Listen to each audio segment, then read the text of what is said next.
ada, maka kita harus pertimbangkan hal yang ketiga tentang mimesis. Film-film seperti apakah yang kita pilih untuk ditonton? Maka kita kebetulan kita manusia itu sebagai makhluk yang bersahabat, gitu kan? Sama dengan riset dengan Tuhan. Kan kita terlalu mengasosiasikan tentang agama, tentang kekristenan itu dengan kayak cognitive knowledge kan. Kesannya in order untuk kita jadi seorang Kristen yang baik, kita tahu ini, kita tahu itu gitu.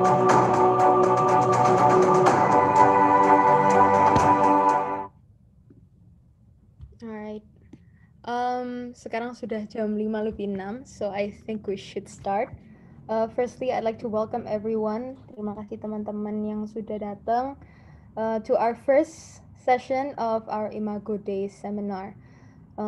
Before we start, I think I'd like to say a few things about our seminar. Yang pertama, so the aim of the seminar, the whole Imago Day seminar brought to you by Gate Talk, itu because we understand that educators are given the privilege not only untuk nulis di papan tulis, but also to write on the hearts and mind of our students, working alongside their parents to help shape these students kan.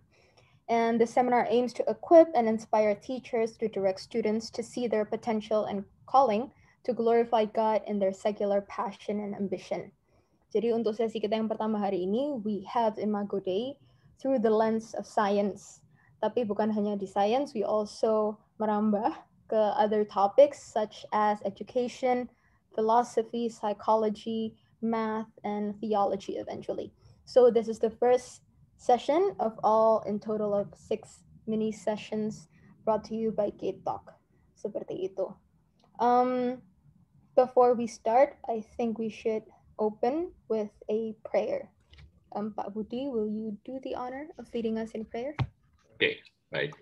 Selamat sore Bapak Ibu sekalian, mari kita berdoa. Bapa kami yang di surga, kami bersyukur ketika di tengah banyak kesibukan kami boleh menikmati hari Sabat di hari ini. Kami bersyukur juga ketika kami boleh hadir di tempat ini dari berbagai kota di Indonesia, bahkan di luar negeri. Tuhan, kami bersyukur dan berterima kasih untuk kesempatan ini. Dan kami berdoa Tuhan, biarlah semua acara ini boleh terjadi dengan baik, dan kami khusus berdoa untuk Pak Alvin dan juga Gene yang akan berpartner di dalam menyampaikan materi. Kiranya Engkau memberkati sehingga boleh menjadi berkat bagi semua kami yang ada di Zoom ini. Kami juga berdoa untuk teman-teman yang masih di dalam bergabung atau sebentar lagi akan bergabung. Kiranya Engkau juga menolong mereka. Dan kami mau menyerahkan semua connection daripada internet, biarlah boleh berjalan semua di dalam anugerah Tuhan. Terima kasih Tuhan, sekali lagi kami persembahkan seluruh acara ini, seluruh jam ini, ke dalam tangan Tuhan. Di dalam nama Tuhan Yesus kami berdoa. Amin. Alright, thank you Pak Budi. Before we start, I'm gonna explain tentang rules and kind of the dynamics of discussion. Mungkin banyak yang baru pertama kali ikut Gate Talk, tapi biasanya kita lakukan di Gate Talk ini kita melakukan sebuah diskusi gitu. Jadi instead of just like a one-way presentation dari expert, kita ngundang adanya dialog dari orang-orang yang berpartisipasi, which is you guys. So what's gonna happen is that Ko Arvin is gonna explain, give us a lecture around 30 minutes, lalu akan ada penanggap, yaitu Gene. Hari ini akan jadi penanggap kita menanggapi materinya Ko Arvin. And after this presentation from Ko Arvin and also Gene, we'll let the floor open. Gitu. Jadi kalian bisa berkontribusi dengan dua cara. Yang pertama, kalau misalnya tengah-tengah presentasi kalian punya pertanyaan atau punya komen, you can go to the Zoom chat and just write it down there. And we have a team that will sort out your questions so that it can come up eventually. Atau kalau misalnya floor-nya sudah dibuka, we encourage you, kalau mau ngomong langsung, silahkan bisa raise hand, and we will basically give the floor to you. Seperti itu. Okay. As we know, today we have two speakers. Yang pertama adalah Ko Arvin, and as I've said before, I don't think that he needs an introduction, but I'm just gonna do it anyway. Ko Arvin is the founding of CEO of Bacchus Therapeutics, developing small molecule inhibitors of cancer and metabolic pathways. and his work has been supported by the entrepreneurship program of Spark at Stanford, NBC Biolabs, and AbbVie Inc. Prior to Stanford and Harvard, Arvind did his fellowship on science and religion at Princeton. He also received his doctorate from Johns Hopkins University School of Medicine, a master's degree in philosophy from University of Pennsylvania, in theology from SMSU, Ecumenical Institute of Theology, and in neuroscience from UC Berkeley. That's very mouthful. Terus penanggap kita hari ini ada Gene Saracusila. As we know, he is a mathematics student currently in Berlin in a university that I cannot pronounce. Terus Gene has very, very interesting interests, which is Christian transhumanism, technology and AI, and science and religion. So I think Gene is the perfect responder untuk materinya Ko Arvin hari ini. Okay, so that's about our speakers today. We can start with the session. So Ko Arvin, the floor is yours for the next 30 minutes. Okay, thank you. I'll try to be on time. Terima kasih atas undangannya. Senang bisa ngumpul di sini. Seperti dibilang tadi, saya bakal mulai dengan PowerPoint dulu.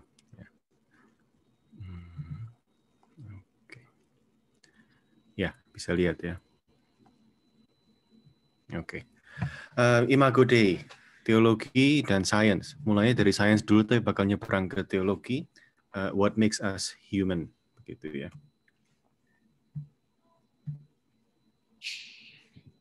Oh, di sini. Oke. Disclaimer, pendapat yang diungkapkan di sini adalah pandangan saya sendiri, bukan organisasi yang terafiliasi dengan saya. Ya, dan itu imajinya juga bukan milik pribadi saya.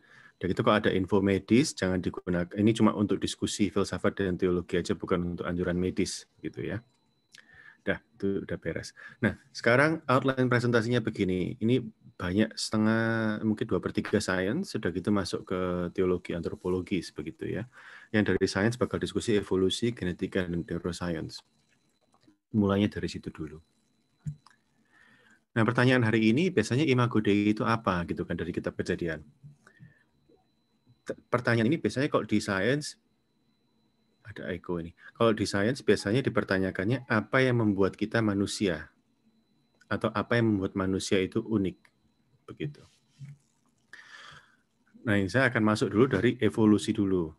Saya nggak tahu ini background-nya seberapa para penonton, jadi saya mulainya agak mendasar, sorry gitu ya. Nah, evolusi itu kan descent with modification, penurunan dengan modifikasi karena keterbatasan kehidupan, yaitu makanan, begitu kan. Variabilitas juga dan pemilihan alam, natural selection. Nah, variasinya ini dari mana? Variasinya datang dari mutasi. Biasanya yang umum, loh kok jadi pantai background saya? Ya saya nggak tahu gantinya.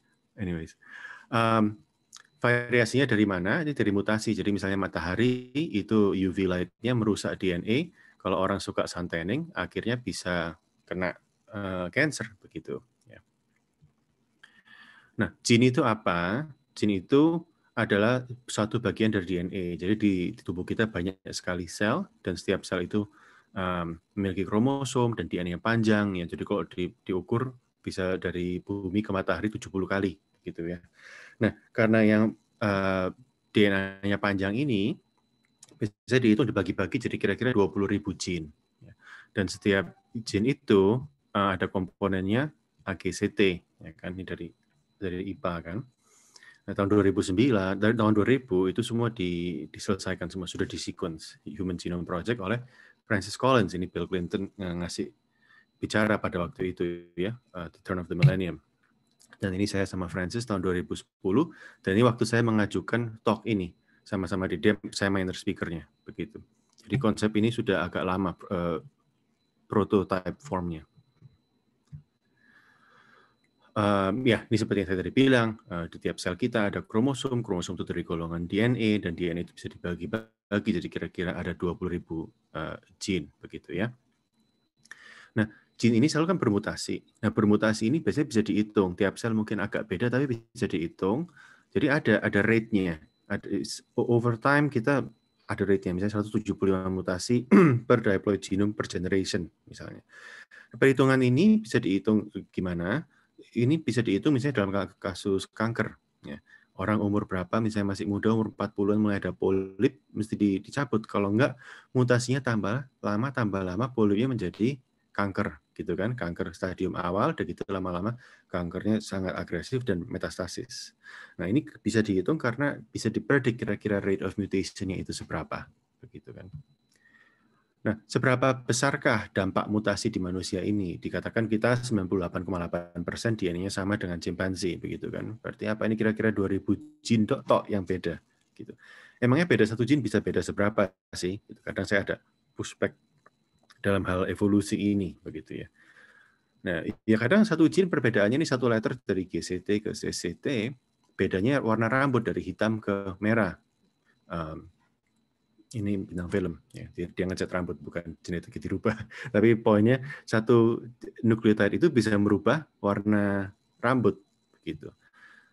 Tapi juga bisa merubah warna rupa kita dengan sangat drastis. Ya, jadi kalau bisa dipercaya, bisa nggak dipercaya dari efek gene yang sedikit yang 0,1 cuma kira-kira 0,1% itu atau 1% itu bisa merubah banyak. Ini misalnya hypertrichosis ya. Kalau kena ini kelainan ini terus menjadi berbulu sekali manusia. Jadi sebetulnya ya bisa dari gene yang sedikit itu bisa sekali dilihat persamaannya antara manusia dan hewan-hewan lain. Jadi bagaimana dengan evolusi manusia? Biasanya konsep Imago Dei ini salah satu pendekatan awal dari teologi dan sains itu melihat evolusi manusia. Apa bedanya manusia dengan kera? Ini bahasa awamnya lah, begitu ya. Nah, jadi ini saya mesti ada overview sedikit mengenai evolusi. Biasanya dilihatnya dibandingkannya dari bentuk pelvisnya monyet, cimpanse, dan pelvisnya manusia. Kalau cimpanse, lubang pelvisnya itu horizontal karena dia jalannya kaki 4. Begitu kan, tangannya juga ngerangkak. Kalau manusia, lubang pelvisnya itu sudah vertikal karena berdiri 2 kaki. Nah, ditemukan tentu saja misalnya Australopithecus africanus itu agak miring, gitu ya. Sudah bisa mulai berdiri sendiri dia, gitu. Dan ini contoh yang terkenal adalah Lucy. Lucy bisa berjalan dengan 2 kaki, tapi tingginya masih sangat pendek, mungkin cuma setengahnya manusia zaman sekarang. Jadi definisi hominid pada waktu itu adalah apa? Bipedalism, bisa berdiri dengan 2 kaki. Tapi kemudian berevolusi lagi menjadi Homo habilis. Homo habilis itu adalah yang bisa menggunakan peralatan. Ini dari East Africa, jumlah volume otaknya juga meningkat. Dan ini penggunaan alat ini menjadi suatu keunikan manusia. Sering diperdebatkan dari sains zaman dulu. Manusia uniknya apa? Oh, bisa pakai alat begitu. Tapi ditemukan kemudian, oh cimpanse juga bisa rubah lagi. Keunikan manusia tergeser lagi dengan binatang. Peralatan Homo habilis ini kenapa penting? Ini batu-batu yang ditemukan. Karena untuk menciptakan batu-batu kampak ini, harus ada bayangan dulu kampaknya harus bentuknya seperti apa. Jadi itu bukan cuma asal-asal batu diadu-adu pas lancip dan itu sama dipakai. Enggak, ini memang butuh planning dan lama latihannya untuk bisa menciptakan kampak yang bisa dipakai. Setelah ada Homo habilis, terus evolve lagi Homo erectus. Homo erectus ini bukan bisa berdiri aja. Kayak Lucy bisa berdiri sebentar, jalan jarak dekat. Tapi kalau Homo erectus ini bisa jalan jauh. Dan ini yang memungkinkan hominid ini travel meninggalkan Afrika ke bagian-bagian negara lain. Rusia, Cina, dan termasuk juga Jawa. Dan ini brain volume size-nya juga udah increase lagi. Ini sudah bisa pakai api, kan? Bisa pakai pakaian, ada rumah, bisa masak. Bisa masak ini penting karena binatang kalau bisa masak berarti bisa makan binatang, bisa makan protein, terus volume otaknya bisa berkembang lagi. Nah, jadi kalau kita lihat dari Homo erectus pergi kemana? Ke Tiongkok, ditemukan Homo erectus Peking. Ke Eropa, ditemukan Homo heidelbergensis, Heidelberg. Ke Indonesia juga Homo floresiensis. Pemecahannya begini. Dan ini mempunyai keunikan masing-masing sampai biasanya kalau Tiongkok itu ada yang bangga ya, maksudnya oh enggak, kita punya Homo erectus Peking itu betul-betul asli dari Tiongkok bukan dari Afrika Begitu, ada perdebatan ini sampean.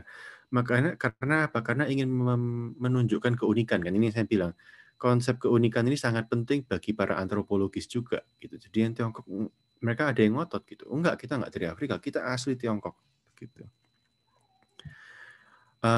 Yang Indonesia, yang ke Indonesia, ke Florence karena pulaunya kecil, jadi Homo florensis itu pendek. Ya, kadang disebutnya seperti hobbit gitu, pendek. Di pulau itu kan semua menjadi kecil binatang.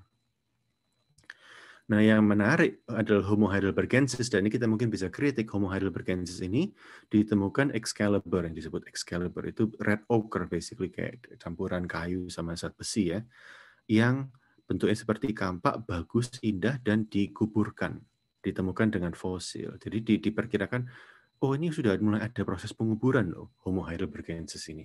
Wah, inilah keunikan manusia ini mempunyai tradisi, mengerti arti kematian, mempunyai suatu ritual. Ini tanda-tanda suatu spirituality. Berarti apa?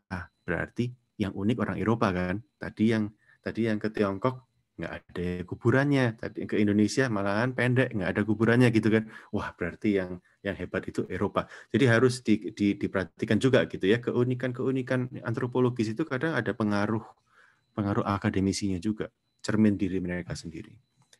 Nah, Homo heidelbergensis ini memang evolve menjadi Homo neanderthals dan juga Homo sapiens, yaitu kita yang paling terakhir. Nah, Homo neanderthals ini bisa apa? Keunikannya dia bisa berbahasa dan dia memiliki kehidupan sosial. Ini brain size-nya increase lagi. Jadi yang menarik karena bisa berbahasa ini malahan bukan sesuatu yang dimiliki Homo sapiens. Hanya suatu Homo sapiens berhubungan dengan Homo neanderthals baru kita memiliki jin itu untuk mampu berbahasa. Dan yang spesial lagi dari Homo neanderthals ini bisa melukis di gua, the art form. Jadi ini pada waktu itu Eropa bangga sekali. Wah, lihat sudah ketemu bisa ngubur Homo heidelbergensis, Homo neanderthal di Eropa juga bisa melukis. Sampai akhirnya ditemukan lukisan gua yang lebih tua di South Africa. Kehilangan terus Eurocentrisismenya. Jadi kalau kita lihat di genetik manusia sekarang, apalagi orang-orang Eropa, itu ada mungkin 2,5% dari Neanderthal. Dan itu yang memungkinkan, misalnya kayak MC1R gene, tadi itu rambutnya jadi bisa merah. Dan memungkinkan Homo sapiens kita bisa berbahasa karena ada gene FOXP2, itu dari Neanderthal perubahannya. Jadi ini sangat menarik dari perkembangan evolusinya. Sedemikian rupa. Biasanya ditariknya, perkembangan evolusi ini yang terutama adalah dari bentuk kepalanya, brain volume-nya increase, dan increase-nya juga ada pattern tertentu, ya, dari yang bentuknya meloncong ke belakang, itu untuk penglihatan, sampai terus perkembangannya untuk spatial perception, bagian atas, baru ke depan, untuk bagian sosial, frontal lobe. Ya. Jadi perkembangannya juga spesifik untuk memungkinkan kehidupan bermasyarakat dan juga berbahasa. Ini gambarannya sangat simplified. Tentu saja yang saya presentasikan sebetulnya ada banyak macam spesies karena pada waktu zaman-zaman itu 1 juta 2 juta tahun yang lalu di Afrika banyak sekali perubahan temperatur. Banyak perubahan temperatur, kemudian banyak variasi mutasi, variasi yang terus diseleksi alam. Maka ada banyak macam hominid species pada waktu itu. Jadi saya cuma oversimplify aja untuk menggambarkan konsep keunikan manusia itu apa aja dalam bidang paleoantropologi. Dan ini ada di buku Wenzel van Heusden, dosen saya dulu di Princeton. Dia menyatakan bahwa apa definisi Imago Dei itu biasanya dijelaskan sebagai keunikan manusia dan itu berkembang sepanjang waktu. Dan definisi spesies itu sangat fleksibel. Ya, tadi saya bilang kadang definisinya melalui volume otak. Oh, kalau nggak 1100 cc itu bukan manusia. Gitu. Kadang melalui kapabilitas. Oh, mesti bisa jalan pakai 2 kaki. Oh, mesti jempolnya bisa ada opposable thumb. Begitu. Atau gaya hidupnya. Mesti bisa bersosialisasi. Mesti bisa menciptakan art. Ini kan semua definisi-definisi yang relatif. Yang mungkin mencerminkan apa yang para arkeologis itu sendiri merasa unik dalam manusia dan beda dari binatang lain. Begitu. Jadi bisakah kita mencoba mencari Imago Dei di sains itu lebih netral lewat genetika? Ya. bisa nggak kita menemukan pakai genetika? Coba kita bandingin orang yang rohani, yang ke gereja terus, doa terus, sama orang yang nggak rohani, misalnya gitu. Itu coba cek gene-nya gimana, DNA-nya gimana. Kan udah di sequence tadi sama Francis Collins, sama Greg Venter. Begitu ya. Masuk ke Time Magazine ini, jadi populer. The God Gene. Begitu ya. Wah, sudah ditemukan loh di DNA yang membuktikan manusia itu kerohaniannya bagaimana. Nah, ini adalah ajuan dari Dean Hamer, dia saintis lulusan Harvard padahal kerja di NIH di sini. Dia mengatakan bahwa ada suatu gene namanya VMAT2. Ini adalah suatu monoamin transmitter, dopamin transmitter, ntar saya jelaskan, yang bisa membedakan orang yang rohani atau tidak rohani. Jadi dia ada kategorinya. Ada skornya gitu ya, kerohanian orang itu seberapa, dari yang high, medium, low, udah gitu dilihat juga anaknya. Jadi dia bisa membandingkan yang mana nih gene yang ada turunannya, begitu.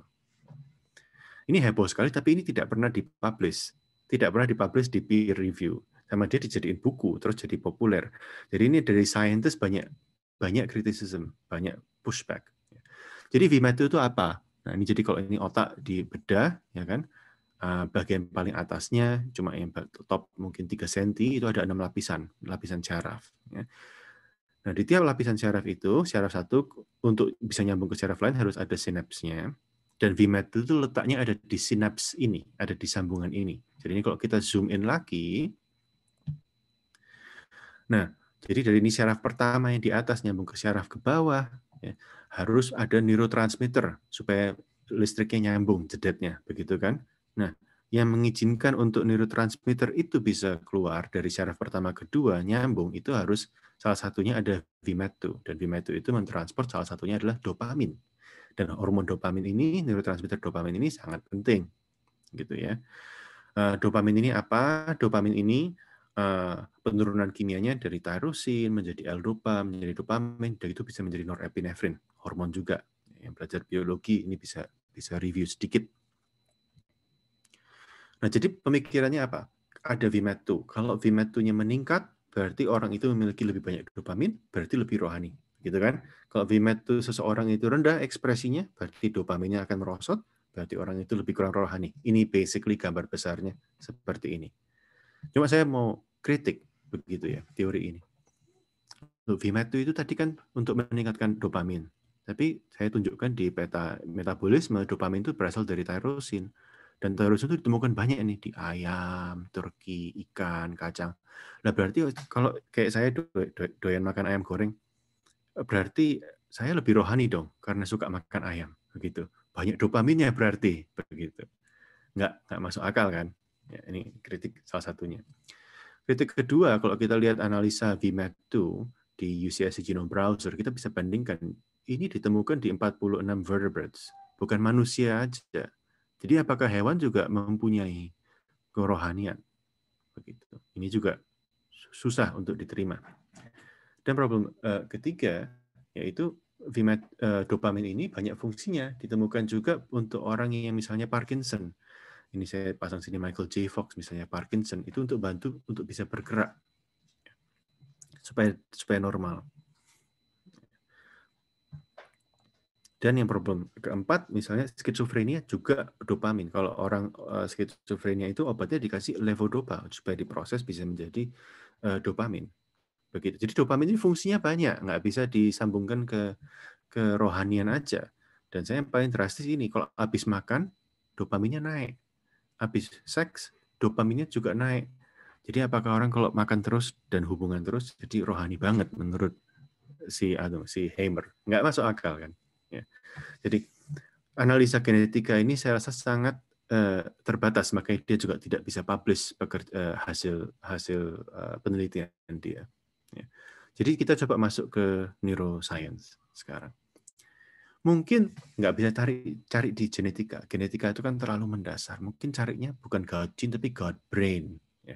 Kalau nggak ada God gene mungkin kurang tepat kerohaniannya. Jadi orang terus masuk ke neuroscience. Neuroscience itu kan memiliki keunikan untuk mempelajari experience apapun juga, termasuk religious experience. Jadi apa ini ada shift ya. Di sini kita menganggap bahwa imago Dei itu adalah kemampuan kita berhubungan dengan Allah. Tadi kan yang evolutionary biologist mencari keunikan manusia, mengartikan imago Dei sebagai keunikan manusia dibanding spesies lain. Tapi kalau neuroscientist, tadi juga geneticist, mencoba mencari kemampuan kita untuk berhubungan dengan Allah. Nah, jadi indera manusia, ini basicsnya neuroscience, bisa dipetakan di otak kita, di primary sensory cortex. Jadi kalau saya megang pakai tangan saya, itu ada lokasinya plek di dalam otak saya. Kalau saya pegang muka saya bisa rasa muka saya, itu ada juga petanya spesifik di bagian otak tertentu. Ya kan? Jadi semua ada pemetaannya, namanya homunculus. Jadi pertanyaannya, kalau indera rasa kita itu dipetakan di otak kita, di bagian sensory cortex, di bagian otak mana ya letaknya indera kerohanian kita? Itu kan pertanyaannya. Jadi ini biku-biku, ya biarawan yang meditasi, di scan otaknya. Begitu. Sampai Dalai Lama pun senang sekali dengan pekerjaan, dengan penelitian ini. Dalai Lama sampai datang ke SFN, Society for Neuroscience, tahun 2010 di Washington DC. Dulu saya masih student, ikut nonton begitu ya. Ini penemuannya Andy Newberg yang dia ngarang buku banyak, salah satunya Why God Won't Go Away. Andy Newberg argue di otak kita ada bagian-bagian otak tertentu yang terus nyala kalau meditasi sampai level tinggi gitu. Hasil scan dia begini, frontal lobe-nya dari merah lebih merah lagi, dari hijau lebih merah kalau meditasi, udah gitu parietal lobe-nya menurun. Analisa Andy Newberg begitu. Anda bisa lihat ini datanya juga kurang kuat ya. Makanya Andy juga publish ini nggak bisa Nature begitu ya. Ini datanya sulit untuk dianalisa. Interpretasi dia apa? Interpretasi dia sangat populer. Sewaktu meditasi, otaknya itu aktivitas frontal lobe meningkat, berarti atensi itu meningkat. Parietal lobe yang berfungsi memberi persepsi ruang menurun. Makanya orang kalau meditasi terus bisa fokus ke Allah tapi merasa lepas dari ruang dan waktu. Ya karena parietal lobe-nya disuppress sewaktu meditasi. Make sense sekali hasil penemuan itu. Nah, terus kalau kita bawa ke teologis, jadi apakah ini artinya kerohanian kita itu hanya semuanya ada di otak? Apakah kita harus self-introspection, melihat ke dalam diri sendiri bermeditasi untuk menemukan Allah? Harus pakai God feeling, God consciousness kalau ngikutin Schleiermacher. Ya. Atau Hegel mengenai idealisme consciousness, dia harus berpikir mengenai self and non-self. Ini pertanyaannya. Mungkin tidak, soalnya kalau dilihat scan otak, sering sekali bagian otak yang sama nyala, tapi artinya beda. Jadi orang nonton guyonan, orang nonton komedi, dengan orang nonton porno, bagian otaknya yang nyala sama. Loh, ini kan dua pengalaman yang sangat beda. Tapi kok bagian otak sama yang nyala? Begitu kan? Jadi apa artinya? Berarti tidak ada korespondensi 1:1. Pengalaman tertentu ke bagian otak tertentu nggak bisa begitu. Berarti segala pengalaman yang dirasakan otak itu, brain pattern-nya itu harus diinterpretasi sama kita. Ya, berarti interpretasi ini dari mana? Interpretasinya ini juga terkait dengan sumber eksternal, konteks seseorang, budaya seseorang, agama seseorang, begitu kan? Jadi apakah filsuf yang menekankan interpretasi sosial itu selalu benar? Begitu kan? Apakah kebenaran dan Allah itu hanya dapat diketahui dari luar? Ini lawannya Schleiermacher, misalnya Barth. Nggak bisa lihat tergantung manusia, harus dari firman Tuhan dari luar yang menegur kita. Begitu. Jadi apakah otak itu hanya bejana roh saja, alat aja yang dikontrol sama roh? Otak itu pasif. Ya nggak bisa juga. Ini misalnya kasus temporal lobe hyperactivation. Ini yang bagian kanan dan kiri kita. Kalau sangat aktif, misalnya sewaktu orang itu memiliki epilepsi khusus di bagian temporal lobe, bagian kanan dan kiri, dia terus menjadi sangat rohani. Sangat rohani apa? Suka nyatet di diary-nya, doa terus, rajin sekali. Malahan bisa dengar suara-suara ini karena diinterpretasi suara dari malaikat, suara dari Tuhan, dan lain macam sebagainya. Jadi nggak bisa sebetulnya, saya bilang imago Dei itu nggak bisa dilihat dari otak saja, reductionistic, tapi nggak bisa juga substance dualist, melihat dari roh saja, itu juga nggak bisa. Brain-mind interface ini memiliki hubungan timbal balik yang amat sangat dekat.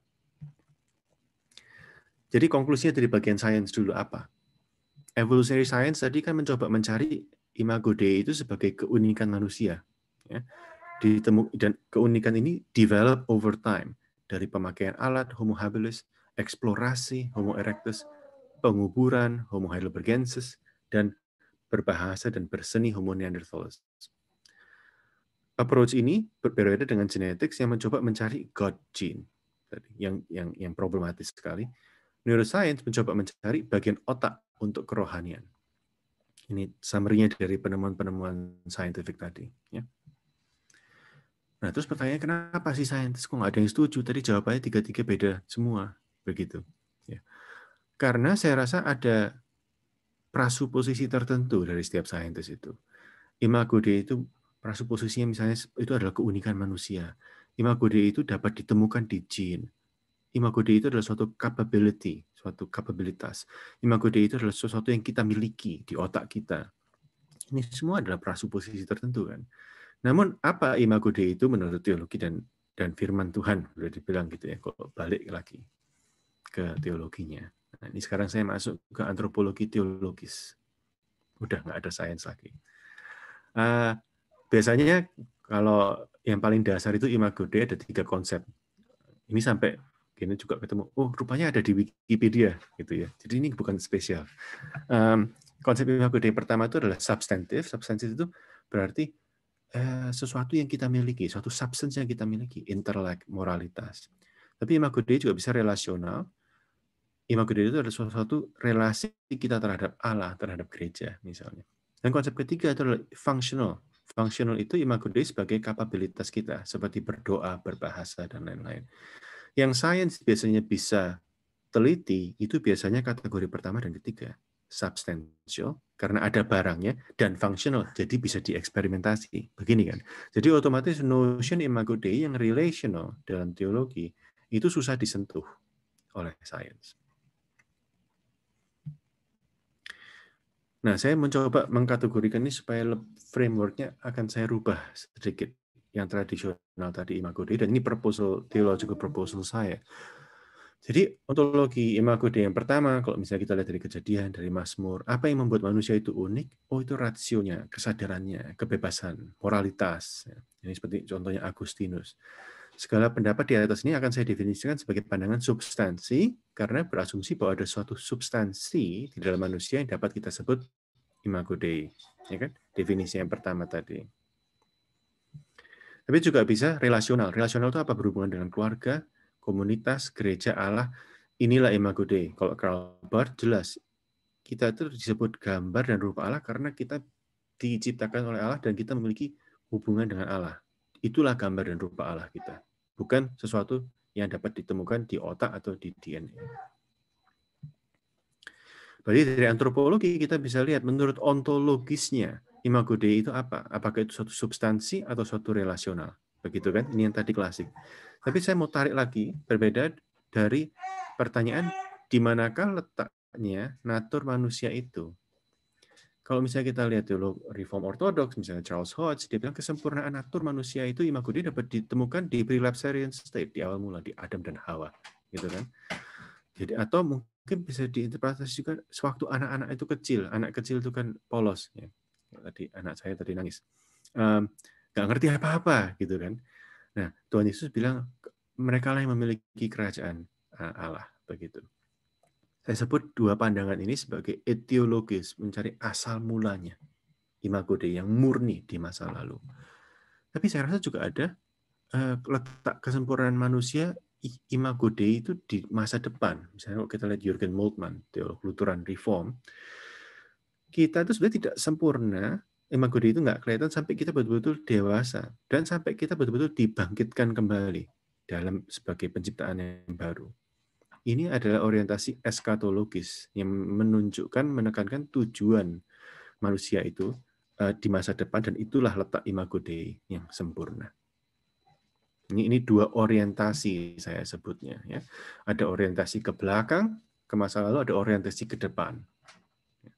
Nah, jadi kalau digabung ada 2 ontologi, ada 2 orientasi.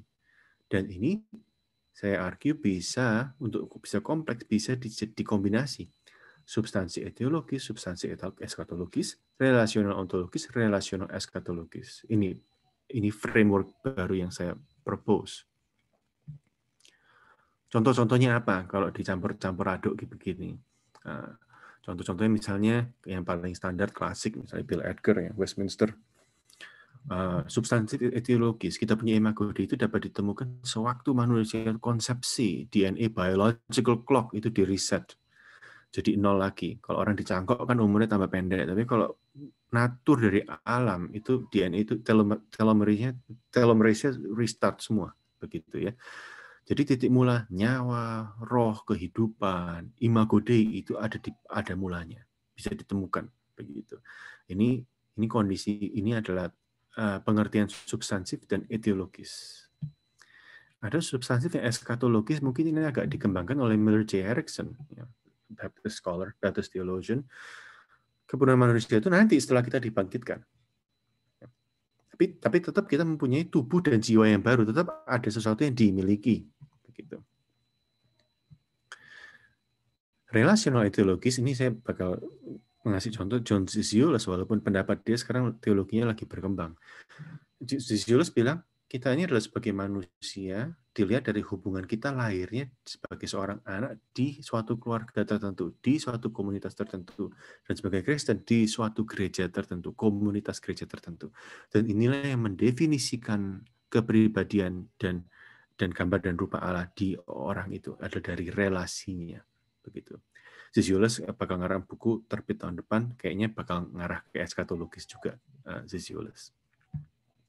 Kalau yang proposisinya relasional dan eskatologis, keras sekali ini Ted Peters, Lutheran theologian juga, dia mengatakan imago Dei itu dapat ditemukan di akhir zaman, di eskatologis, sewaktu kita hubungan kita dengan Allah itu telah direconcile di surga, itu di akhir zaman.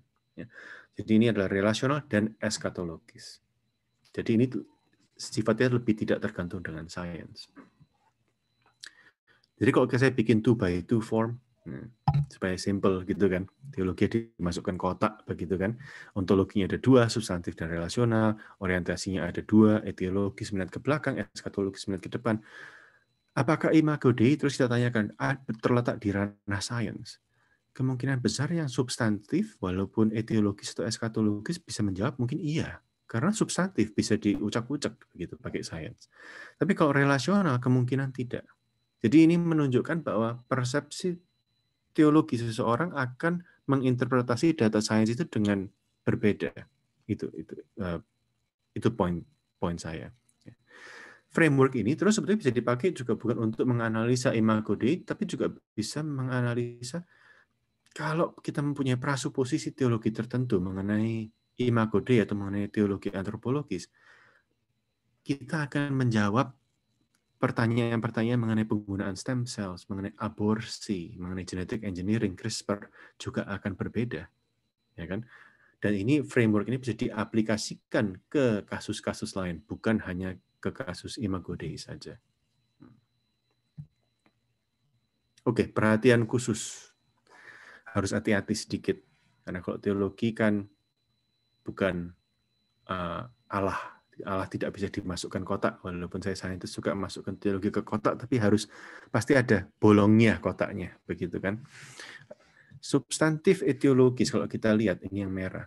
Bagaimana kalau seseorang kalau dikatakan yang imago Dei itu adalah rasio intelek yang kita lahir pada mulanya. Bagaimana dengan anak kecil yang lahirnya cacat? Apakah dia terus tidak memiliki imago Dei yang sempurna? Kalau mereka eskatologis, bagaimana kalau orang itu ntar semakin tua dia kena Alzheimer's? Moralitasnya terus juga mungkin terganggu karena otaknya mulai merosot. Apakah imago Dei orang yang sudah sakit itu, tua itu terus merosot? Kalau relasional, etiologis, mendefinisikan seseorang pribadinya itu dari hubungannya dengan keluarga. Bagaimana dengan anak yatim piatu? Atau anak yang dikucilkan, yang dibuang oleh orang tuanya? Bagaimana hubungan kepribadian dia sebagai relasi terhadap keluarganya? Kalau didefinisikan relasi dengan Allah, tentu pertanyaannya bagaimana dengan orang non-Kristen? Apakah terus orang non-Kristen itu atau orang ateis berarti tidak memiliki gambar dan rupa Allah? Sedangkan jelas di Alkitab dibilang setiap orang memiliki gambar dan rupa Allah. Begitu kan?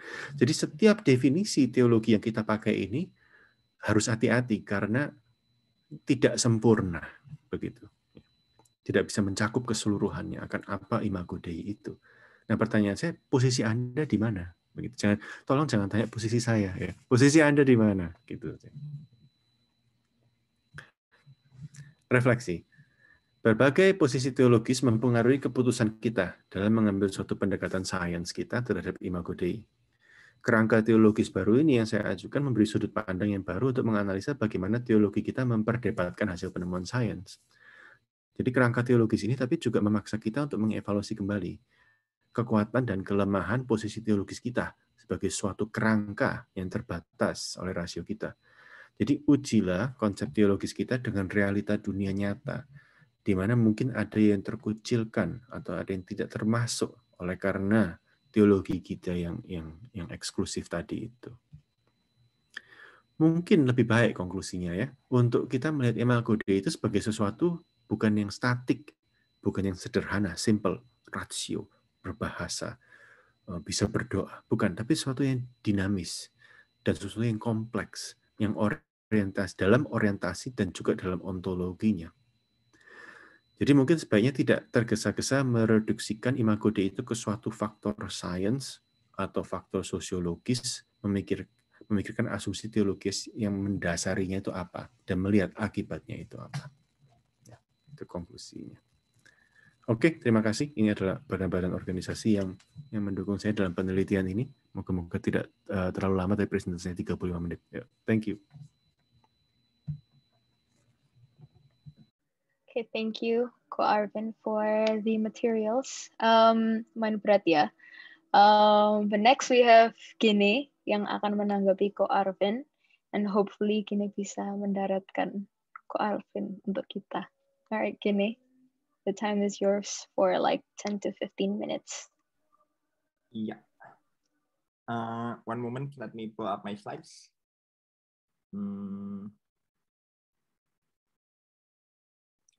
Sebentar ya.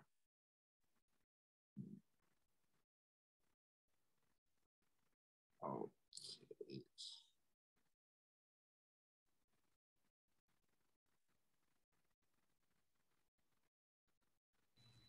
Pertanyaan jangan susah-susah ya, Gene ya. Bukan pertanyaan kok, form of reply. Criticism gitu ya? Enggak. Reflection sih. Oke. So, saya dikasih tugas hari ini untuk membawa ini ke educator.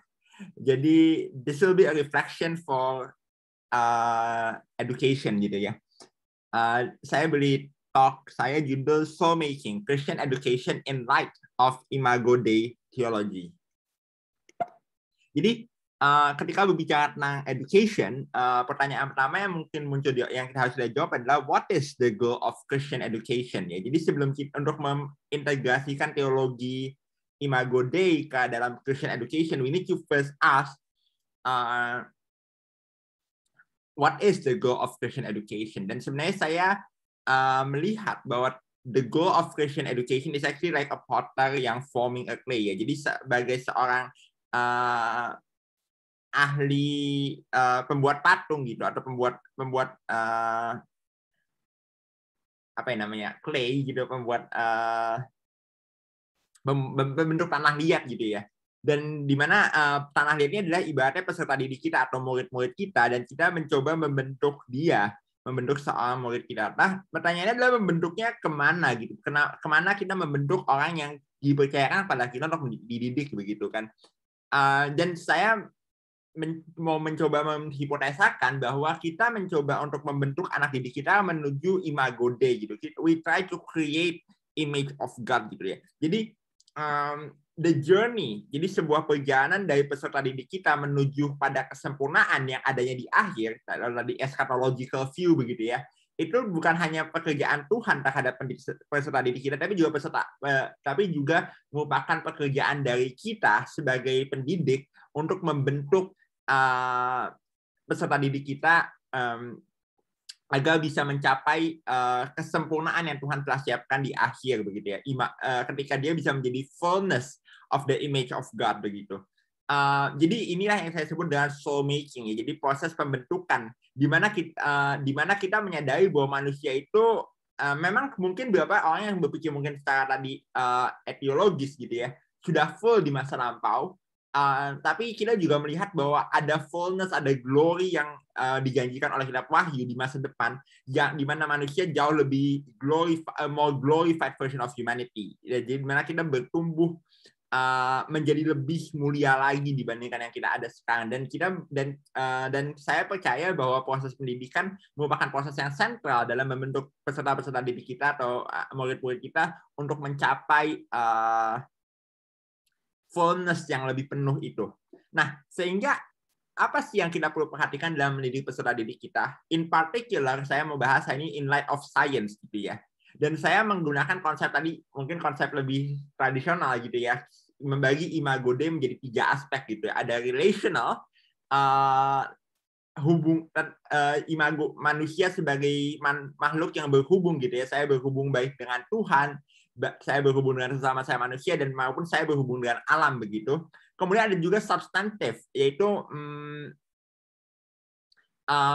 saya berhubungan sebagai diri saya sendiri, bagaimana saya bisa menampilkan keunikan saya, bagaimana saya bisa menampilkan identitas diri saya, bagaimana saya bisa menampilkan otentisitas diri saya, itu sebagai substantif gitu ya. Dan secara fungsional gitu, bagaimana saya bisa beroperasi dan berfungsi dan melakukan tugas saya dalam masyarakat yang lebih luas begitu. Dan dalam bagian saya sebagai bagian dari komunitas segala macam ciptaan begitu.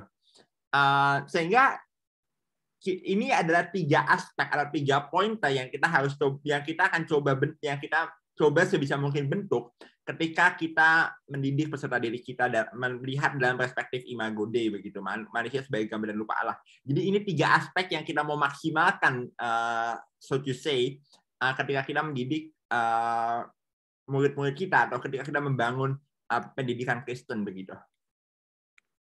Maka bagaimana hal ini kita bawa ke dalam kelas science begitu ya. How do we form imago Dei in light of science education? Kita akan bahas saya akan bahas 2 aspek yang pertama dulu, yaitu aspek relational and functional. Karena menurut saya 2 aspek ini 2 aspek yang sangat erat satu sama lain ya. Karena dalam kita menjalankan fungsi kita sebagai manusia, di situ juga kita menjalankan tugas-tugas sosial kita dalam relasi kita sehari-hari. Ada 2 tema yang menurut saya menarik untuk dibahas di sini, yaitu yang pertama adalah relation dengan sesama manusia, dan salah satu threat yang terbesar saat ini dan atau potensial yang terbesar saat ini adalah teknologi begitu ya. Bagaimana teknologi itu, ini saya tahu gambar mata gitu ya. Saya tadi terpikir mengenai surveillance di daerah di China misalnya. Di mana pemerintah itu bisa mengawasi segala tingkah laku masyarakat mereka, atau di USA yang mereka menggunakan sistem algoritma untuk mendeteksi penjahat begitu, so to say, yang seringkali algoritma itu sendiri bias rupanya, dan algoritma itu sendiri rupanya diskriminatif terhadap golongan-golongan rasial tertentu begitu. Sehingga we have a question, bagaimana teknologi bisa memperkaya kualitas hidup manusia begitu, dan bagaimana teknologi bisa mengencourage relasional manusia begitu. Misalnya kita lihat Zoom, ada teknologi yang sangat indah karena dalam artian kita bisa melalui Zoom kita bisa berelasi satu sama lain begitu. Jadi teknologi bisa 2 sisi, bisa menjadi satu sistem yang mengopresif, yang bisa memisahkan antara golongan yang kaya dengan yang miskin, yang punya akses terhadap teknologi dan yang tidak. Dan tapi di satu saat dia juga mempersatukan gitu, kita melalui komunitas online bisa begitu. Jadi itu pertanyaan pertama, bagaimana saya menggunakan science untuk membangun kualitas hidup manusia dan hubungan saya dengan manusia yang lain. Pertanyaan kedua yang menurut saya penting juga adalah bagaimana kita menggunakan science untuk membangun alam gitu, nature. Bagaimana kita membangun dunia di mana kita hidup gitu. Dan ini sangat jadi menurut saya harus jadi hal yang sangat penting bagi pendidik-pendidik untuk menanyakan 2 pertanyaan ini, yaitu first adalah how do I teach my students to use science as betterment for other human being? Bagaimana saya mengajarkan anak saya untuk dapat menggunakan science sebagai alat untuk membuat kehidupan yang lebih positif bagi manusia lain.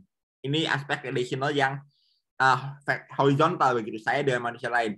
Dan yang kedua adalah vertikal. bagaimana saya mengajarkan anak-anak saya, murid-murid saya untuk peduli terhadap alam gitu, care for nature. Dan yang kedua adalah menurut saya substantif. Tadi ada 3, 2 udah, sekarang tinggal sisa 1, substantif gitu kan.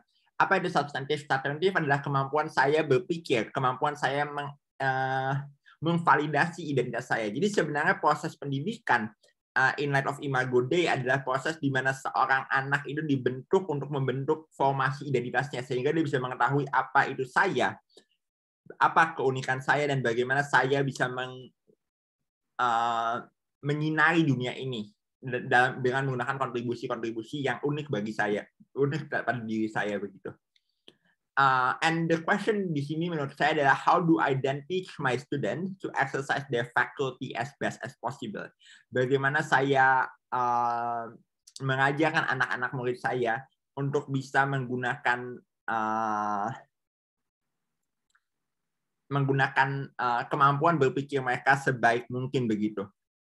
Jadi ada 3 ya tadi. Jadi akhirnya ada 3 pertanyaan utama. Jadi dan di sini ada pelatihan berpikir kritis sebenarnya yang paling penting. Bagaimana kita bisa ketika melihat tadi menurut saya Ko Alvin memberi contoh yang sangat baik gitu ya.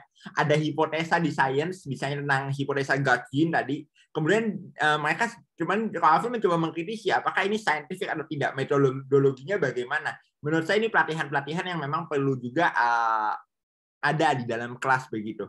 Jadi ada 3. Jadi tadi kita lihat Imago Dei ada 3 konsep. Yang pertama adalah relational, bagaimana saya menggunakan kemampuan saya khususnya di bidang sains untuk mengasihi sesama dan mengasihi ciptaan. Dan yang kedua adalah masalah substantif, bagaimana saya menggunakan kemampuan saya di bidang sains untuk menyatakan identitas saya dengan menggunakan kemampuan berpikir saya. Ya, sekian tanggapan dari saya kembalikan pada forum untuk tanya jawab. Alright, thank you, Kini, for the response. Apakah Ko Arvin wanna add on to it dulu, atau we can jump into the Q&A or the discussion? Thanks. Thank you, Kini. Waduh, hebat. Dikasih 80 slides dalam waktu sejam, bisa responnya bagus sekali, disummarize dan dikontekstualize dengan tepat. Ya, setuju. Saya rasa dalam konteks Christian education sebagai guru, mungkin kita bisa melihat murid itu sebagai gambar dan rupa Allah juga, dan kita jangan sampai lupa bahwa itu ada unsur substansialnya. Unsur substansialnya bisa macam-macam. Jangan lihat murid itu hanya dari intelligence-nya aja, begitu ya. Tapi juga itu adalah gambar dan rupa Allah dalam hal moralitas juga, dalam tingkah lakunya juga, dalam fungsinya, peranan dia di dalam sosial dan hubungannya, dan dia sedang berkembang dan bertumbuh, dan fungsi kita itu apa peranannya. Jadi prasuposisi Imago Dei dari guru itu akan mempengaruhi bagaimana kita berinteraksi dengan murid. Saya rasa itu yang saya tangkap dari Kini tadi, dan itu betul sekali. Thank you. Alright, Ko Arvin. So I think we can open the floor for Q&A, atau mau ada yang menambahi, jump in the conversation. Go ahead.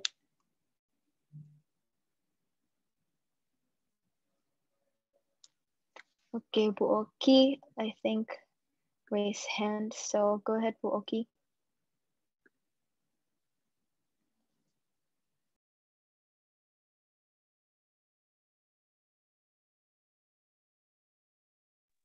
Ya, selamat sore. Suara saya sudah terdengar, Cynthia? Oke, ya, terima kasih untuk, ya, thank you untuk Dr. Alvin ya. Ini pertemuan pertama saya mendengarkan ceramah beliau.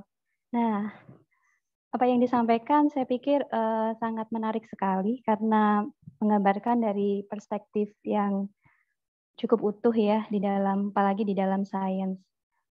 Yang ingin saya tanyakan nih lebih lanjut adalah begini, dalam diri manusia tuh ya Pak ya, kalau misalkan pandangan yang selama ini saya ini ya, ada ini ya, kan ada yang dikotomi, trikotomi, katakanlah saya tubuh dan roh gitu kan, dikotomi.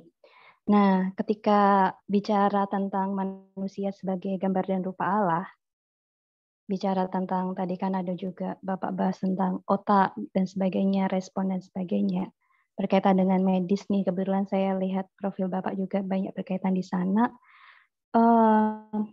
Orang-orang yang koma, Pak, yang di ICU, yang terminal ill gitu kan ya, Pak ya. Ketika otaknya sudah tidak berfungsi gitu kan, tapi badinya gitu kan, badinya itu masih oke gitu kan.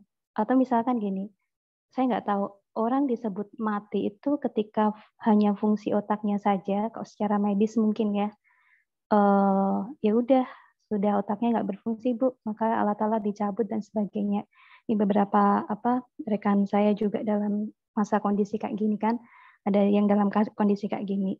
Nah, berkaitan dengan itu, jadi saya tuh berpikir di dalam terminologi, maksudnya di dalam kita menggambarkan gambar dan rupa Allah, gitu kan? Itu seperti apa? Disebut orang itu hidup dan sebagainya. Misalkan kok di psikologi ya, Pak, badannya kekar, cakep, ganteng. Tapi ada juga misalkan konselor dilihat kepribadiannya atau mungkin dia ngomongnya enak, enteng, jiwanya rusak gitu kan. Maksudnya kepribadiannya dan sebagainya. Nah, itu kan kayak semacam ya sebenarnya yang disebut keutuhan seperti apa.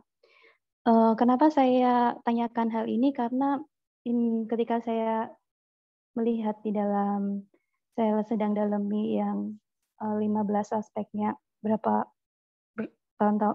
waktu ini ya, di dalam Herman Dooyeweerd gitu kan, dalam 15 aspek, bahwa di dalam aspek-aspek itu ada structure-nya, mulai dari numerik, spasial, sampai kepada aspek pistis.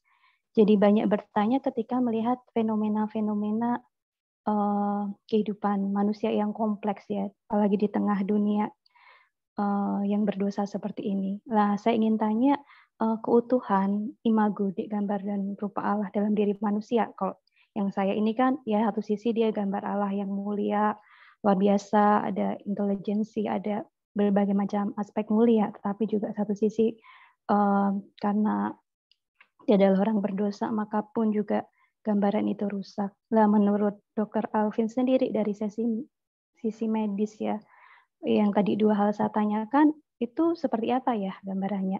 Thank you. Ya, terima kasih untuk pertanyaannya. Saya setuju.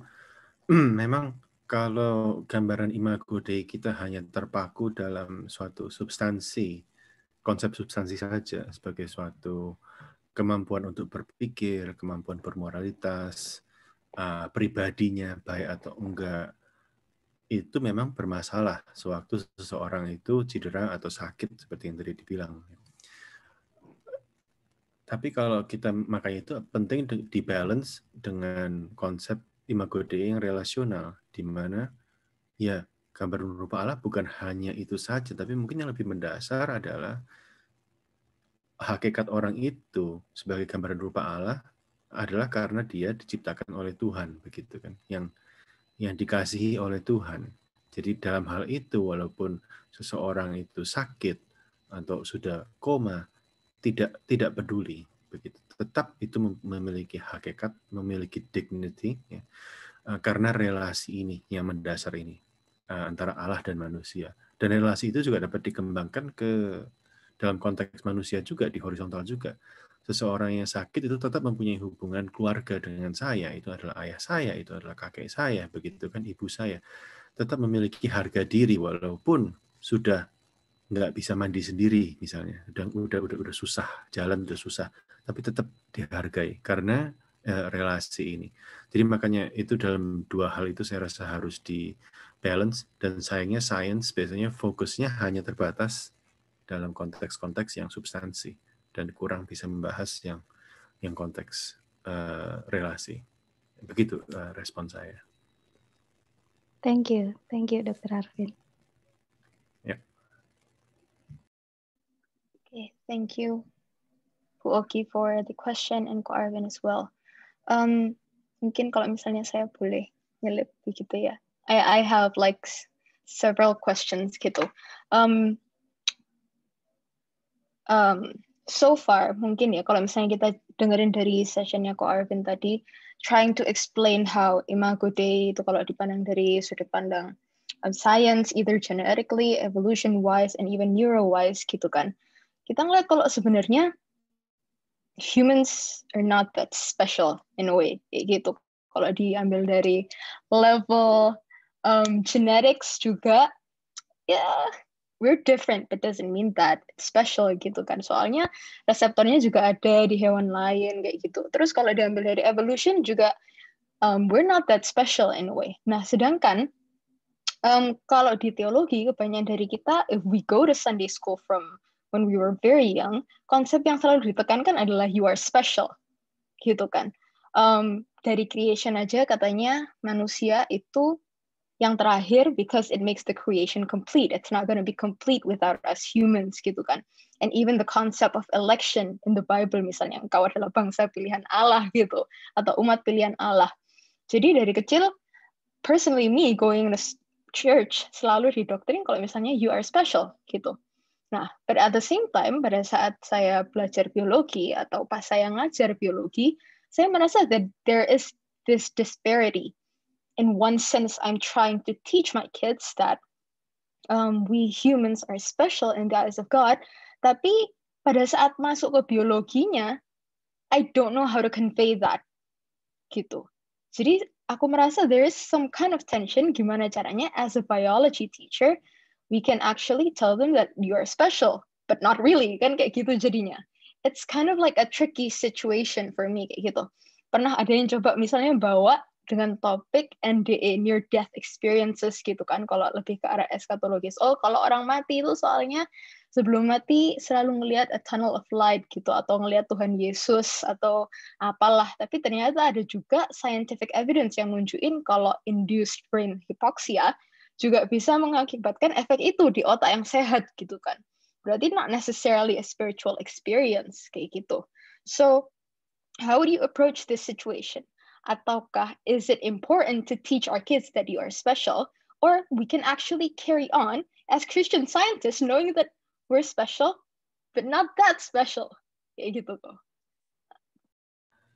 Ya, thank you. Ini formulasinya bagus ya dari Cynthia. Jadi maksudnya di science, humans are just like other creatures, tapi di Bible, Imago Dei itu maksa kita untuk menjadi unik, begitu kan. Jadi mungkin saya bisa pakai kategori yang keempat, misalnya Phil Hefner punya Imago Dei. We are created co-creators, ya Imago Dei. Jadi mungkin kalau pakai kategori klasiknya bilang begini, mungkin secara substansi keunikan kita itu ya hanyalah keunikan manusia, tapi setiap makhluk memiliki keunikan sendiri. Ya, burung bisa terbang, kita nggak bisa, itu keunikan dia, gitu kan. Dia bisa bilang manusia itu ciptaan rendah tuh, lihat cuma di situ di bawah terus, gitu kan. Dalam substansi mungkin keunikan kita itu spesifik dan tidak spesial. Tapi dalam relasi, karena kita ditempatkan oleh Allah, kita spesial itu dalam arti relasi kita terhadap seluruh penciptaan sebagai mungkin pelestari, penjaga, pelestari. Dalam hal itu kita mempunyai posisi unik, tapi keunikan kita itu, kespesialan kita itu bukanlah suatu power yang terus untuk mendominasi, ini biasanya problemnya bahasa Imago Dei ini begini, tapi melainkan sebagai suatu responsibility.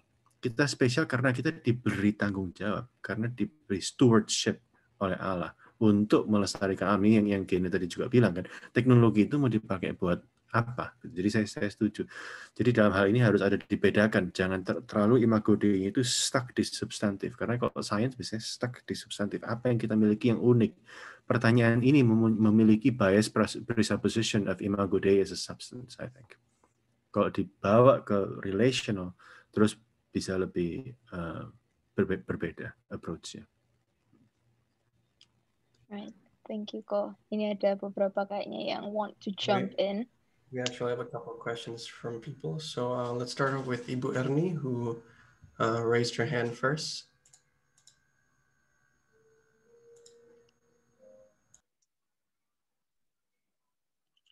Oke, terima kasih. Jujur saya baru pertama sekali mendengar topik ini ya. sangat seru sih, dan saya melihat Pak Arvin tadi boleh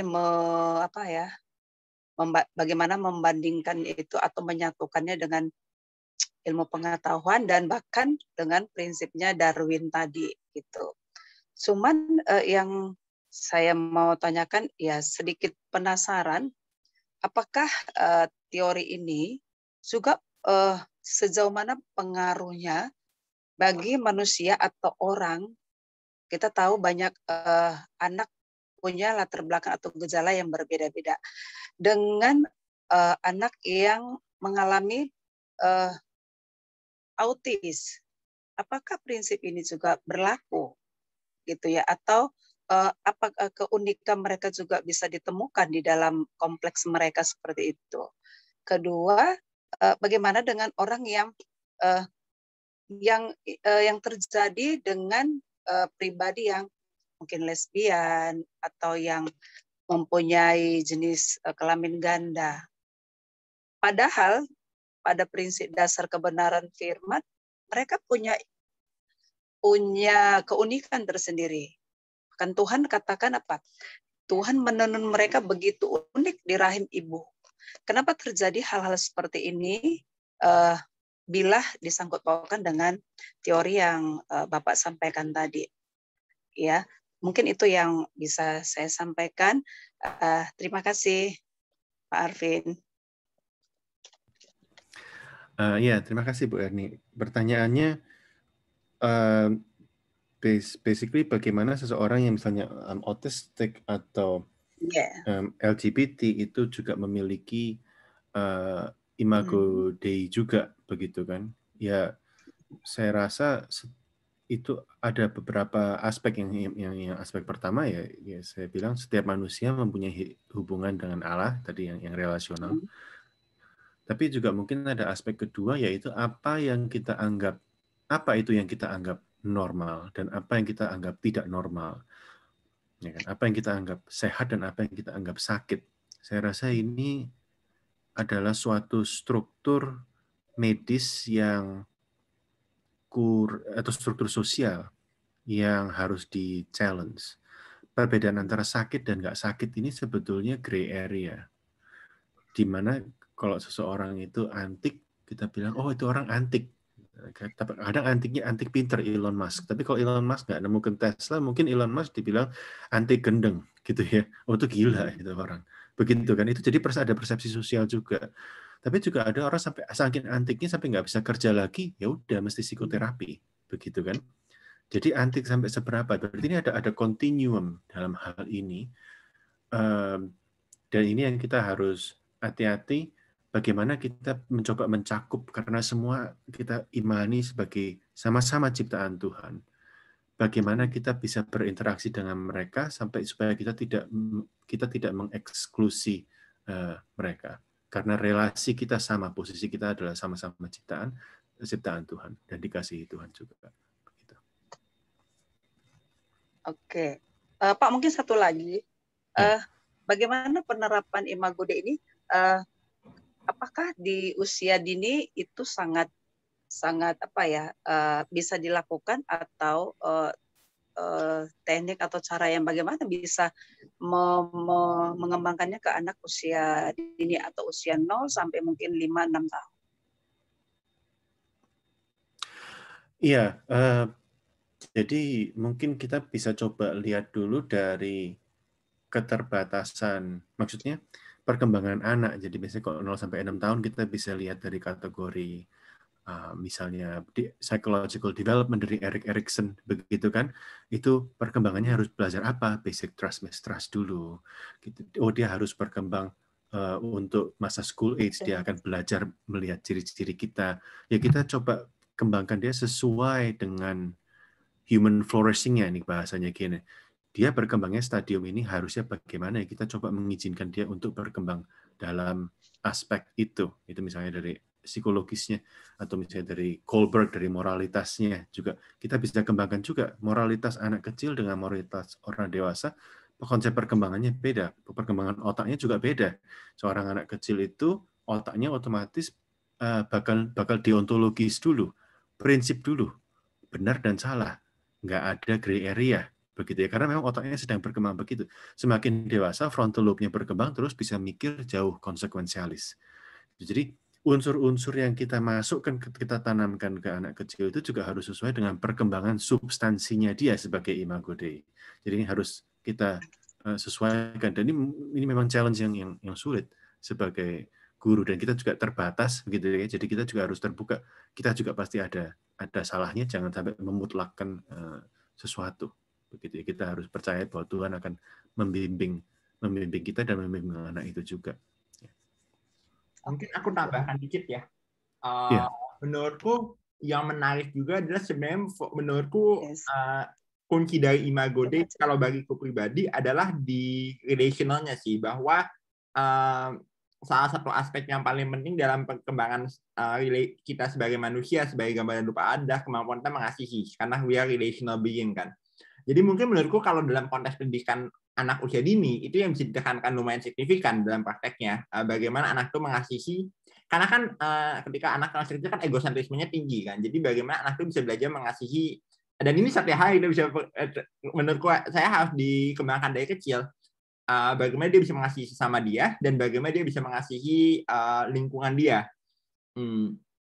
Banyak bentuknya, program anak-anak belajar nanam tumbuhan, itu satu form yang konkret gitu kan, atau merawat hewan gitu, misalnya punya kelas pets gitu ya, yang ya kalau di US gitu biasa kelasnya ada hamster gitu buat dirawat tiap hari gitu. Itu menurutku penanaman imago Dei dari usia tinggi sih, bagaimana dia bisa care for nature and care for others, itu yang menurutku penting.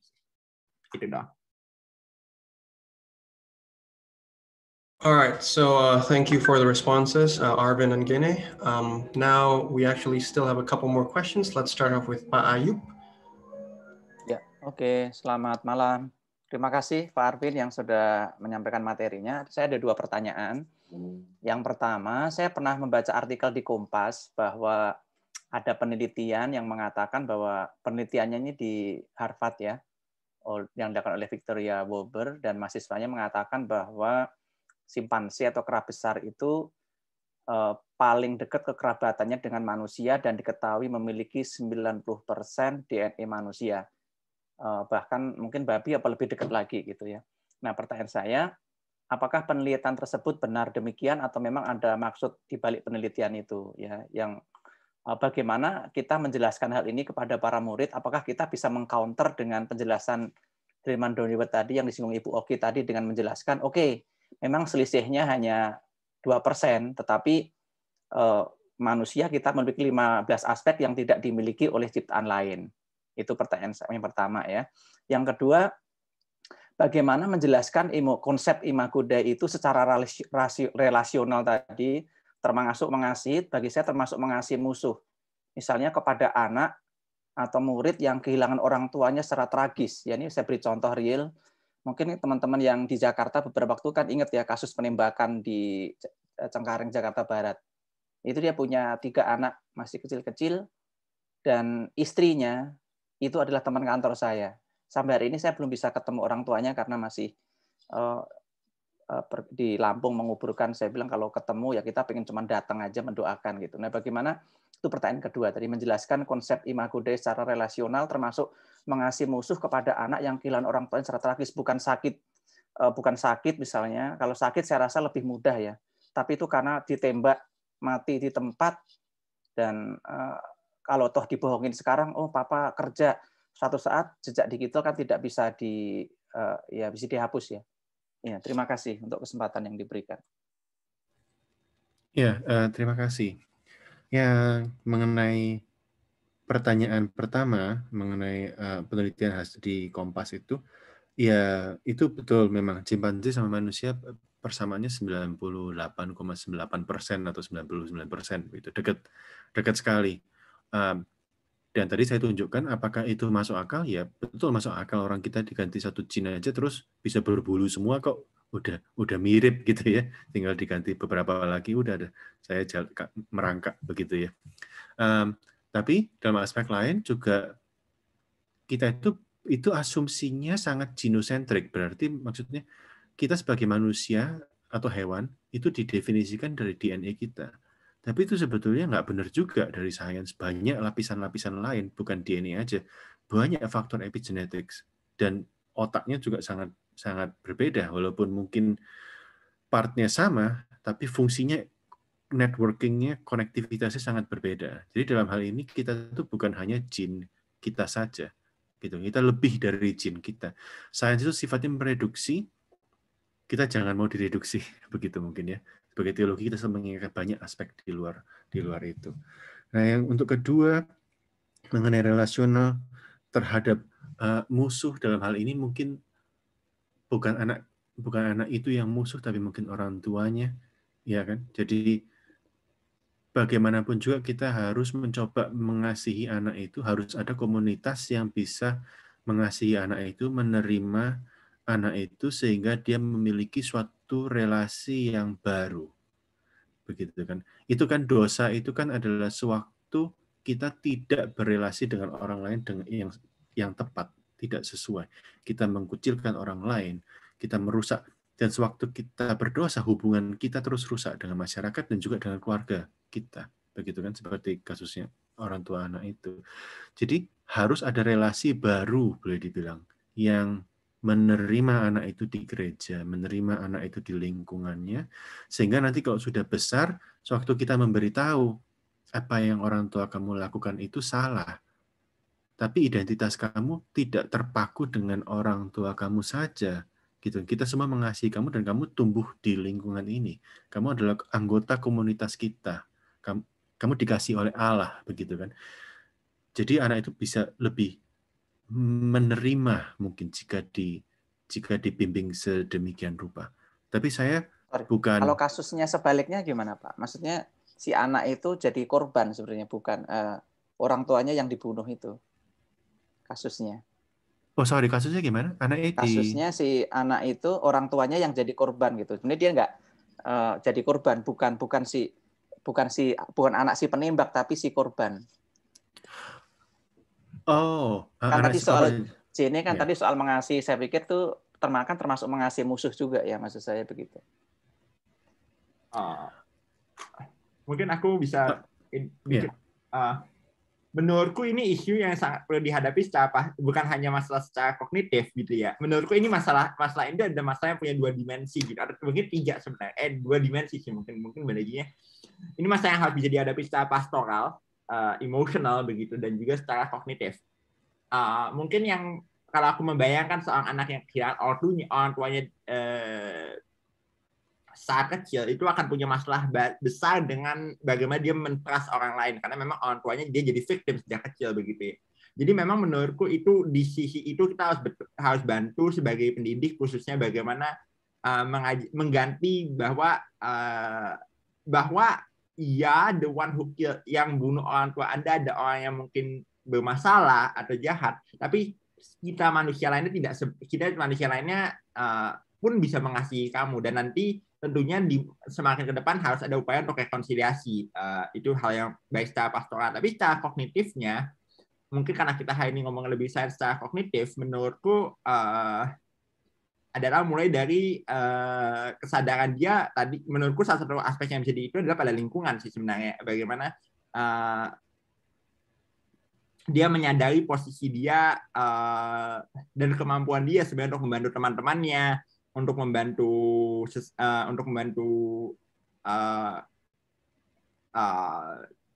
menjaga lingkungannya. Itu mungkin fokusnya di situ sih. Jadi emang ada aspek pastoral di mana dia harus ada rekonsiliasi antara dia dan orang yang membunuh mungkin ortunya, tapi menurutku ada juga aspek ada juga aspek intelektualnya atau proses aspek pendidikannya, di mana kita mengajarkan anak ini dan menginvite dia kembali menjadi bagian dari komunitas kita sebagai komunitas manusia begitu.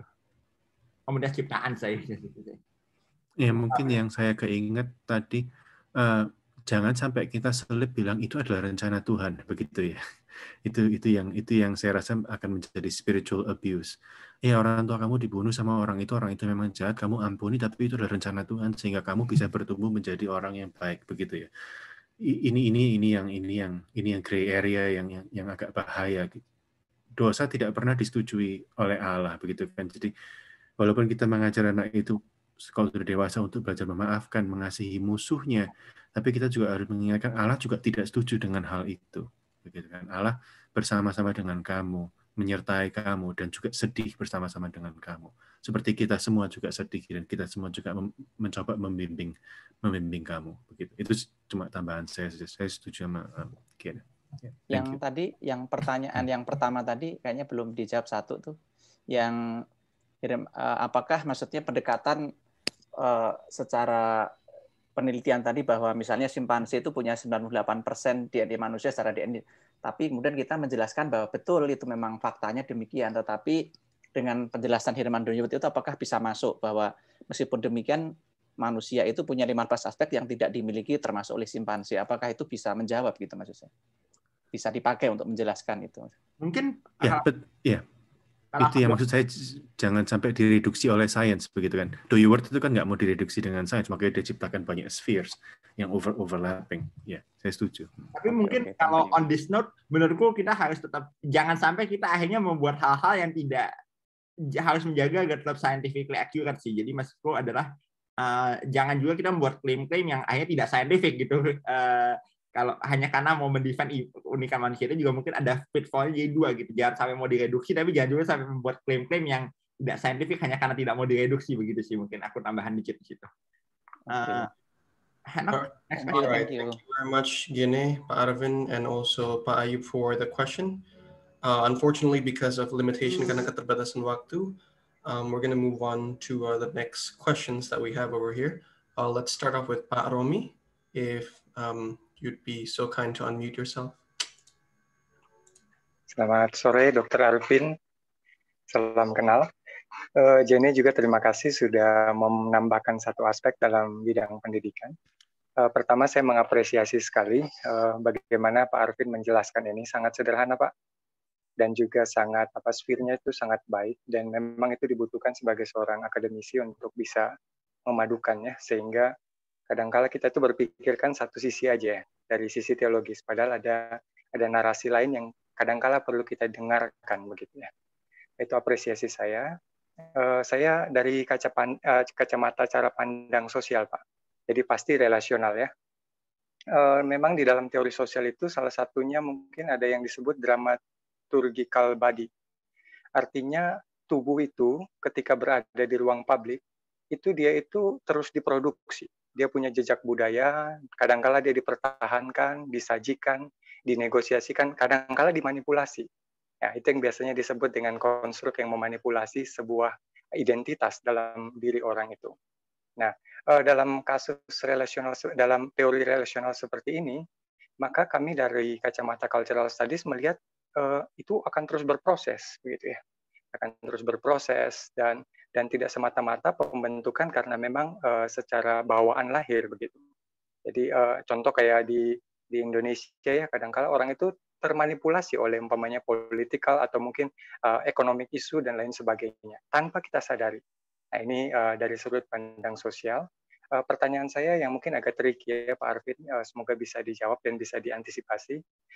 Begini, apakah Pak Arvin punya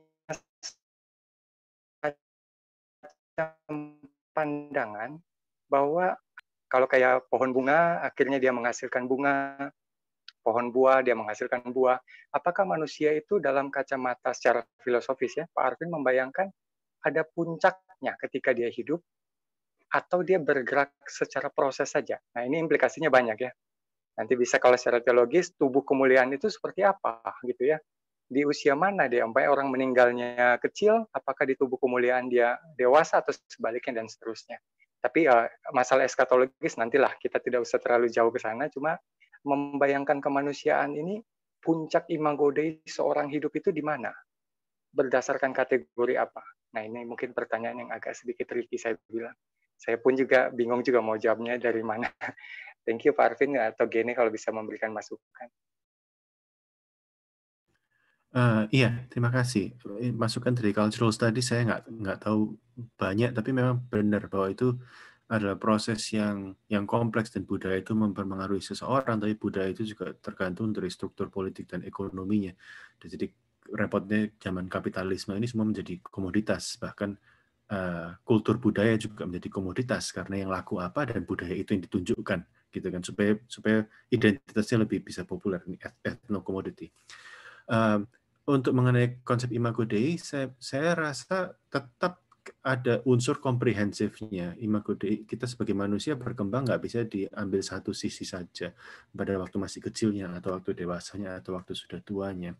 Tapi dalam hal ini saya juga lebih berat ke relasional eskatologi, bahwa nanti semuanya itu kita itu akhirnya seperti apa ya ntar di masa depan. Dan sebetulnya sewaktu kita berrelasi dengan Tuhan nanti di masa depan, di kehidupan yang baru, kita juga tetap terus bertumbuh juga gitu. Jadi itu bukanlah sesuatu yang statis, tapi memang komprehensif, dan itu letaknya kalau di mata saya itu adalah letaknya di masa depan. Tapi kita mempunyai suatu gambaran apa itu masa depannya harus bagaimana. Jadi bukan proses yang random, tapi proses yang mempunyai satu tujuan, karena masa depan itu sudah datang di dalam pribadi Yesus Kristus. Jadi ada unsur prolepsisnya, begitu kan? Karena sudah ada wahyu itu yang datang, yang mengemukakan bagaimana harusnya kita menjadi manusia. Baru kita bisa mengacu, oh kira-kira arahnya, flourishing-nya sedemikian rupa. Tapi itu tidak jelas, dan itu kita harus memang struggle terus untuk belajar apa sih itu. Karena wahyu yang datang itu adalah Allah, walaupun dalam manusia tidak dapat dimengerti secara sepenuhnya. Dan itu adalah struggle kita sebagai orang Kristen. Thank you. All right, thank you very much. Again, Arvin and Pak Romi. And for tonight, because of our limitations in time, karena keterbatasan waktu, we're going to end up with one more question. This is coming from Freddie. If you would like to unmute yourself so that you can talk to Pak Arvin. Oke, suara masuk ya? Oke. Pak Arvin, terima kasih buat kesempatannya, penjelasan yang sangat bagus sekali, dan saya tertarik untuk melihat dari sisi tadi ya disebutkan bahwa apa yang membuat manusia itu ternyata sulit untuk dilihat hanya dari satu aspek saja, dan mungkin lebih baik dilihat sebagai aspek yang berkembang daripada aspek yang statis.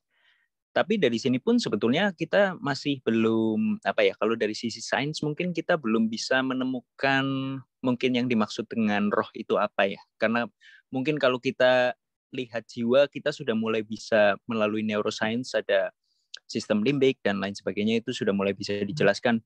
Juga masalah interaksi sosial, kenapa manusia memiliki interaksi sosial yang lebih baik, tentu saja aspek di fungsi otak tersebut yang membedakan dengan makhluk yang lain. Tapi mungkin di sini bagaimana menurut Pak Arvin sendiri untuk konsep roh yang dalam teologi atau keagamaan itu dengan sains, apakah sudah ada suatu gambaran atau belum tentang hal itu? Dan kemudian kalau misalnya yang kedua adalah misalnya konsep Imago Dei ini adalah konsep yang berkembang, berarti adakah kemungkinan bahwa manusia itu ada yang akan tidak mencapai kesempurnaan atau keserupaan dengan Allah itu sampai akhirnya? Itu, makasih. Iya, terima kasih pertanyaannya. Saya rasa mengenai roh atau consciousness ini adalah mind body problem, saya melihatnya begitu, dan ini masalah yang sulit di dalam sains dan teologi.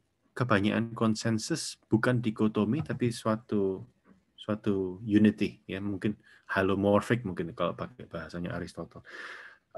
Saya kerangkanya kebanyakan pakai konsep dari strong emergence dari Philip Clayton, di mana ada interaksi tapi tidak bisa direduksi. Jadi bukan reductive physicalism. Input saya mengenai roh itu. Begitu mengenai satu lagi, apakah orang ada yang tidak nyampe? Ya. Makanya saya suka gambaran Irenaeus itu, dalam arti image dan likeness itu agak beda. Gambar dan rupa itu agak beda. Gambar itu nggak selalu serupa karena gambarnya jelek. Kayak saya kalau gambar jelek, nggak mirip sama apa yang saya gambar, gitu ya. Dan itu memang butuh latihan kan, sampai supaya bisa serupa itu bagaimana. Dan itu adalah flourishing, dan itu adalah peranan Christian education juga. Gitu. Terima kasih. All right. Thank you again, Pak Arvin and Freddie, for the question. I think this is a very good discussion session. Sangat lively, begitu banyak pertanyaan yang sangat dalam dan juga penjelasan yang begitu simple, terutama untuk topik yang sangat kompleks ya. I think we're about out of time. So sebelum kita selesai dalam sesi ini, mungkin kita bisa menutup dalam doa. Before that, we have something else. Alright, sebelum kita tutup dalam doa, let me just explain what Gay Talk really is. Jadi kita ini a group of educators mostly that is focused and we're inspired to be able to equip teachers gitu ya, especially Christian educators, nggak tertutup di sekolah aja, tapi juga even in Sunday schools as well. We want to see how these Christian educators can be able to converse with their students alongside different narratives gitu, nggak cuma dalam sisi kekristenan, dalam sekuler, tapi juga how the secular and the sacred is able to create a dialogue with one another gitu. And we usually meet once every 2 weeks, and topiknya kita various. Dulu pernah topiknya tentang math, psychology, molecular biology, history, and many other stuffs. Additional information mungkin Pak Budi. Ya, saya tambahkan sedikit. Bapak Ibu sekalian, Gay Talk ini adalah independen. Jadi Gay Talk itu tidak dimiliki oleh siapa-siapa, tidak dimiliki oleh satu lembaga apapun gitu ya. Gay Talk ini digerakkan oleh para anak-anak muda, ada Cynthia, ada Henok, ada Gene, ada Angga, ada Reinhard gitu ya. Dan Gay Talk ini adalah kita ingin menjadi satu komunitas gitu yang saling saling menginspirasi, saling belajar di dalam komunitas ini, terutama bagi Christian educator di Indonesia, baik di gereja maupun di sekolah. Jadi Bapak Ibu sekalian, yang saya lihat sebagian ini ada yang dari gereja, ada yang juga dari sekolah, dan kami juga berharap bahwa acara-acara kita selanjutnya dapat disampaikan kepada teman-teman yang ada di gereja maupun di dalam sekolah. Saya sangat berharap bahwa komunitas ini menjadi komunitas yang bisa terus kita dibukakan sebagai Christian educator di Indonesia, bagaimana tantangan dan menjawab terutama di dalam Christian educator terhadap pertanyaan-pertanyaan yang sangat kritis oleh generasi sekarang ini. Kira-kira sih seperti itu. Thank you, Sin. Thank you, Pak Budi. Mau mengingatkan, mungkin ada beberapa yang tadi sudah chat your questions. Maaf, belum bisa kejawab, but kami himbau untuk yang mau diskusi, we have a discussion forum using WhatsApp. If you would kindly go to your email, di sana ada link WA grup kita, and that's where we usually talk about our upcoming events, terus juga resources, kita juga bagi-bagi di sana. Before that, we also like to say thank you again to Ko Arvin and Gene, who's given us very, very heavy yet very reflective materials gitu. At the end of the session, I was thinking and uploading to Instagram, I was like, if your head is not hurting right now, it means you're not listening, because it was very painful for me. Kayak a lot of people say that beauty is pain gitu kan, but I think knowledge is more painful gitu ya. Before we end the session, I think bisa minta tolong Pak Roni untuk tutup dalam doa. Ya, mari rekan-rekan kita satu dalam doa.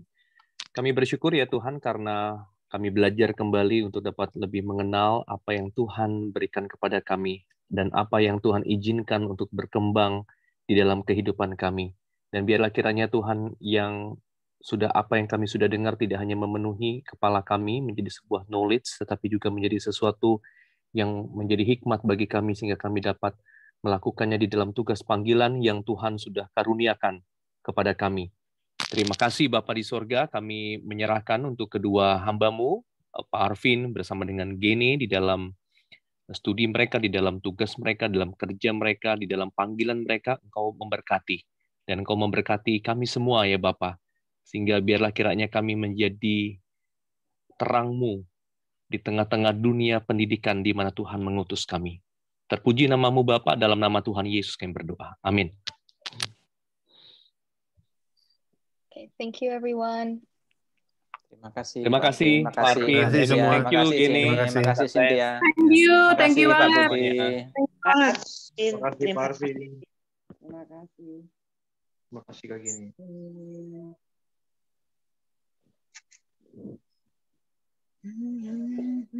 Arvin, thank you Arvin. Ya, thank you Pak Budi. Thank you kok. Thank you teman-teman. Thank you. Thank you. Ini ada Nindyo Yoyo ya? Iya deh. Hah? Kayaknya belum bangun deh. Siapa? Iya Pak. Antara bangun dan nggak bangun ini Pak.